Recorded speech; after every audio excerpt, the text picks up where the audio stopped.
сегодняшнем видео я решил поговорить о такой теме, как камин. Хорошо, что если вы живете где-то в частном секторе или в коттеджном поселке, вы можете в своем доме позволить себе камин. А что делать, если вы в квартире и у вас нет возможности сделать камин, построить там камин?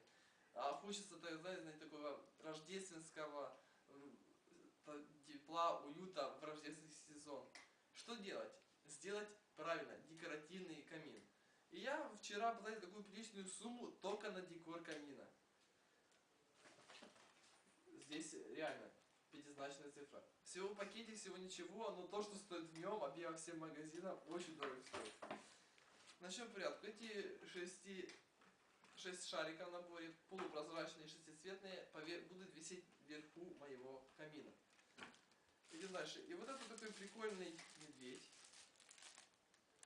будет висеть по центру, тоже по центру камина на вот этой гирлянде. Ни одна елка не обходится без одного гирлянды. Почему же мне свой декоративный камин не украсить свой вот такой недорогой обычный гирляндой? Я подумал его еще покрасить в белый цвет или в серебристый. Но если я это сделаю, то я украшу вот такими жидкими рисунками Деда Морозом, прикольным таким, сказочным. Вот такими снежинками, у меня тоже 2 штуки. И венок. Эти 3D рисунки вешаются как и на стену, так само на любую стеклянную поверхность. У меня, кстати, есть прикольная стеклянная дверь, я думаю, венок повешу именно на двери. Но было смотрелось органично, если бы я повешал этот блестящий венок по центру, у меня тоже была как бы такая прикольная композиция.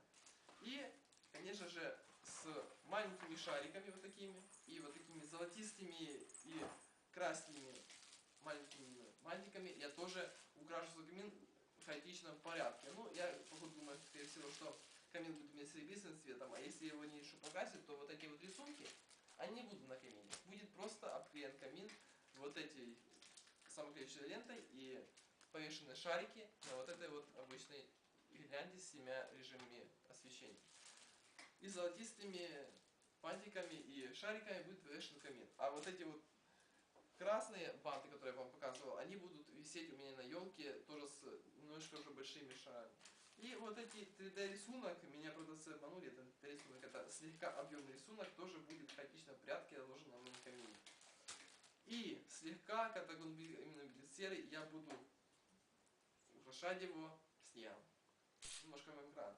Подписывайтесь на канал, ставьте лайки и приятного вам рождественского сезона. Для изготовления камина нам потребуются вот такие вот листы картона, называются их обычно в народе просто настилы.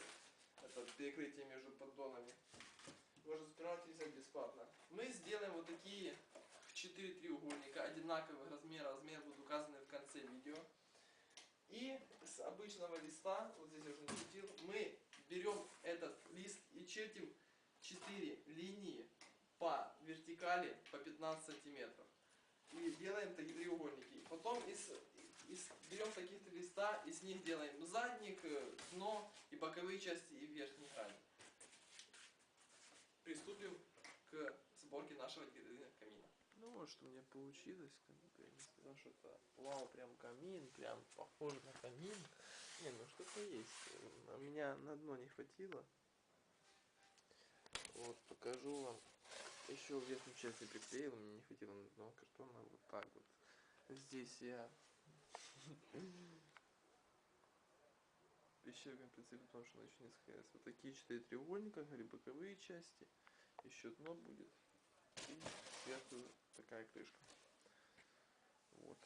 Но это еще не полностью готовый вариант, и декорация камина, декор, будет в следующем влоге, в декабре.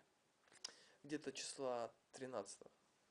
Да, 13 числа вы можете посмотреть. Где-то числа 13 вы сможете, да, 13 числа вы посмотреть готовый вариант камина. И декор.